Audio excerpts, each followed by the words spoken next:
Hi, horse friends.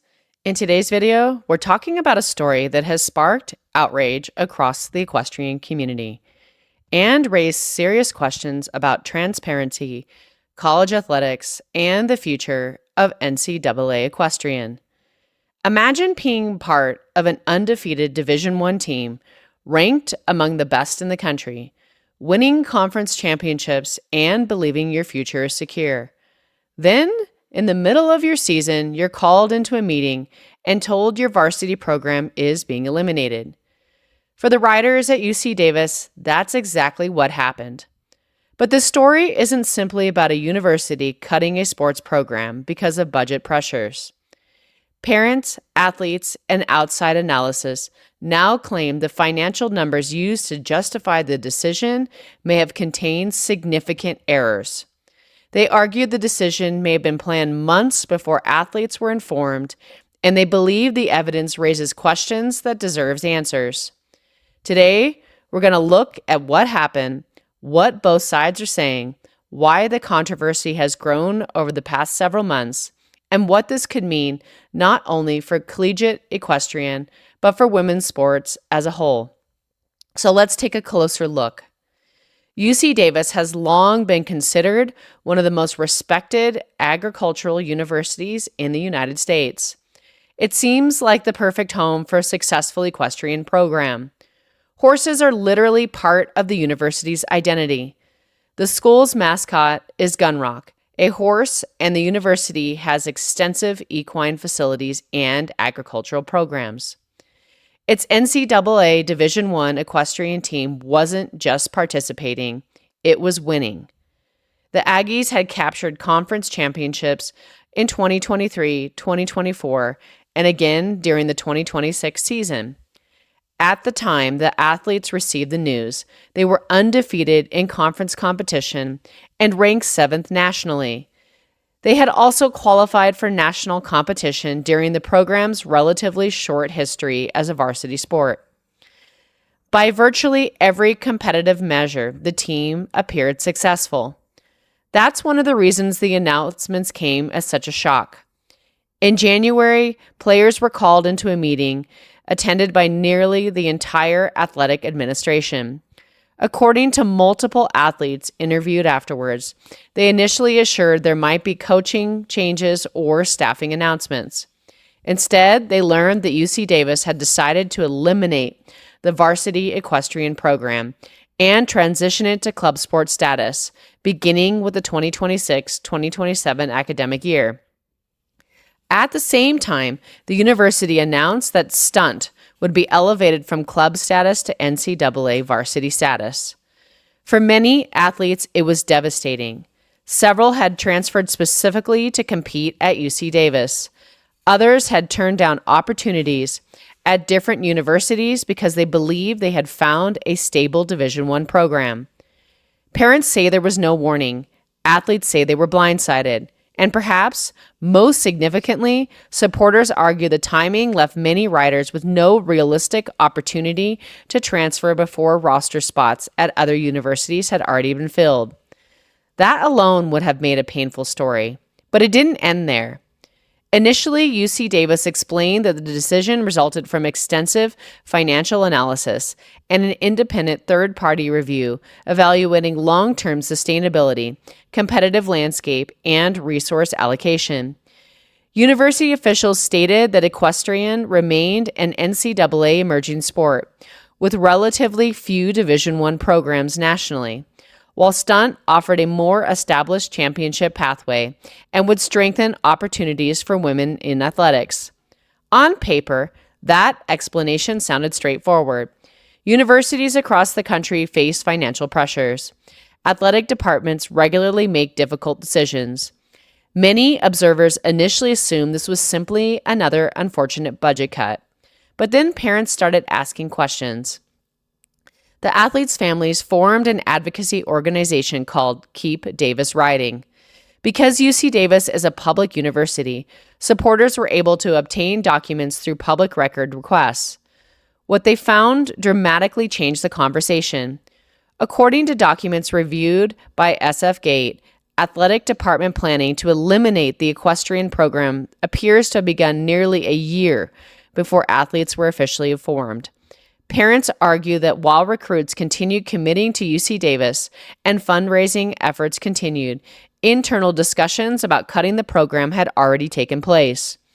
University officials maintain the final decision was made much later, shortly before the January announcement. That distinction matters. If the decision truly wasn't finalized until January, that's one thing. If, however, the direction had effectively been determined months earlier, while athletes continued making life-changing decisions, supporters argued that's an entirely different issue. Then, perhaps, came the biggest controversy of all, the financial analysis. Parents and independent reviewers began examining the third-party report used to justify eliminating the program. According to the parents, they found what they believed were numerous errors. One of the largest disputes involved the value assigned to horses. Supporters argue that donated horses, animals the university did not purchase, were nevertheless counted as hundreds of thousands of dollars in program expenses. Another issue involved boarding costs. Critics argue that because the boarding payments stayed within the university system, they represented internal transfers rather than true outside expenses. Parents also argued the analysis failed to fully account for revenue generated by out-of-state tuition paid by many equestrian athletes. The independent accounting review commissioned by supporters reportedly concluded that UC Davis may have overstated program costs by more than $850,000. Now, it's important to note something here. These are allegations made by supporters and independent analysts retained by them. UC Davis has not publicly accepted those conclusions.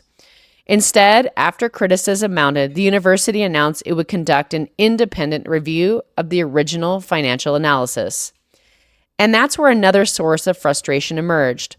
Months later, as June drew to a close and the varsity program approached its official end, supporters were still waiting for the results of that review. According to SFGate, university leadership had previously indicated the audit would be completed by the end of June. Yet no public findings had been released before the program's scheduled transition. For the athletes, uncertainty became almost as difficult as the original announcement. Some riders attempted to transfer, but collegiate equestrian isn't like football or basketball. There are only a limited number of NCAA equestrian programs across the country. Roster spots are scarce, scholarships are limited, timing is everything. According to team representatives, only 3 of approximately 40 riders were able to find places on other Division I teams. The remaining athletes either stayed at UC Davis without varsity equestrian or saw years of athletic planning come to an unexpected end. That's an extraordinary number. When people hear that a college sport has been eliminated, they sometimes assume athletes can simply transfer elsewhere. In reality, especially in a niche sport like equestrian, there often isn't another opportunity waiting.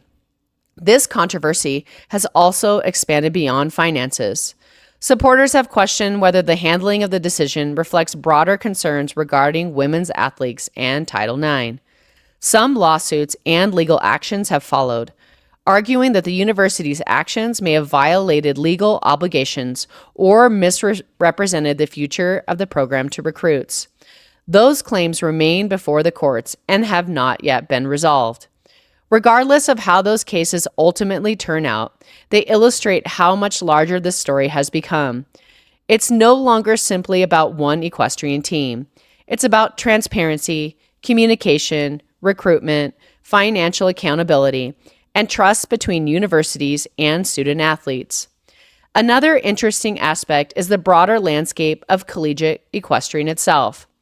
UC Davis noted that only a small number of Division I schools sponsor NCEA equestrian and pointed to the sport's continued status as an NCAA emerging sport rather than a fully sponsored NCAA championship. The university argues those realities influence its decision-making. That raises an important question for the future. If one nationally ranked program can disappear despite competitive success, what does that mean for the future of the remaining programs? Will universities become increasingly hesitant to invest in equestrian? Could other schools follow a similar path if budgets tighten?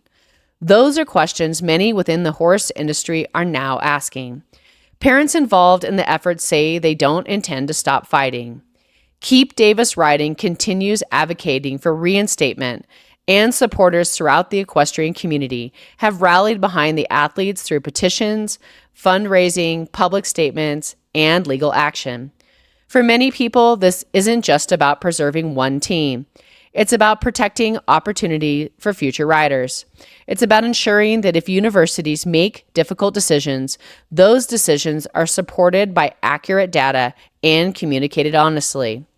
Whether one agrees with the university's decision or not, most people would probably agree on one point. Student athletes deserve transparencies. Families invest enormous amounts of time, money, and emotion helping their children pursue collegiate athletics. Many relocate across the country. Many choose one university over another because of a specific program. When those programs disappear unexpectedly, the consequences extend far beyond wins and losses. This story also serves as a reminder that success on the field, or in this case, in the show ring, doesn't necessarily guarantee security. The UC Davis Equestrian team did what every athletic department asks of its athletes. They worked hard, they represented their university, they won championships, they climbed the national rankings, and yet they still found themselves fighting not for another title, but simply for the chance to continue competing. Thank you so much for joining us, and remember, I am not AI. If you listen closely, you can hear me breathing.